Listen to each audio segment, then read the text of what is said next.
অসমৰ জনপ্ৰিয় অভিনেত্ৰী মৃদুলা বৰুৱাৰ খবৰটো পালেনে? আনন্দিত হৈ পৰিছে অনুৰাগী আৰু সামাজিক মাধ্যমত শুভেচ্ছা জ্ঞাপন কৰিছে। পোনপ্ৰথমে আমিও আমাৰ চেনেলৰ তৰফৰ পৰা অসমৰ জনপ্ৰিয় অভিনেত্ৰী মৃদুলা বৰুৱাৰ এই শুভক্ষণত হিয়াভৰা শুভেচ্ছা জ্ঞাপন কৰিছোঁ। চিৰসেউজ অভিনেত্ৰী মৃদুলা বৰুৱাৰ খবৰত আনন্দিত হৈ পৰিছে প্ৰতিজন ছবি অনুৰাগী। নমস্কাৰ বন্ধু বান্ধৱীসকল, আপোনালোক সকলোকে আন্তৰিক স্বাগতম জনাইছোঁ আমাৰ চেনেলৰ অন্য এটা নতুন ভিডিঅ'লৈ। কি খবৰ আপোনালোকৰ? ভগৱানে আপোনালোকক সদায় সুস্বাস্থ্যৱান আৰু দীৰ্ঘায়ু কৰি ৰাখক, সেয়াই প্ৰাৰ্থনা ভগৱানৰ শ্ৰীচৰণত। তেন্তে আহক আজিৰ ভিডিঅ'টো আৰম্ভ কৰোঁ।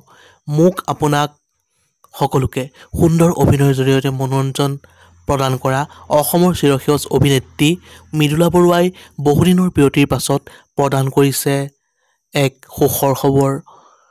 অসমৰ জনপ্ৰিয় অভিনেত্ৰী মৃদুলা বৰুৱাৰ অভিনয় চাই কেনেকুৱা পায় এটা কমেণ্ট কৰি জনাই দিবলৈ নাপাহৰিব।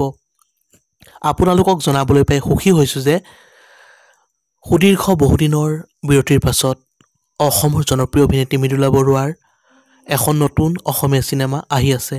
খুব সোনকালেই দৰ্শকৰ মাজলৈ আহিব চিৰসেউজ অভিনেত্ৰী মৃদুলা বৰুৱা অভিনীত নতুন চিনেমাখন। বন্ধু বান্ধৱীসকল, খবৰটো আছিল ইমানেই। খবৰটো জানিবলৈ আপোনালোকে কেনেকুৱা পালে এটা কমেণ্ট কৰি জনাবলৈ নাপাহৰিব।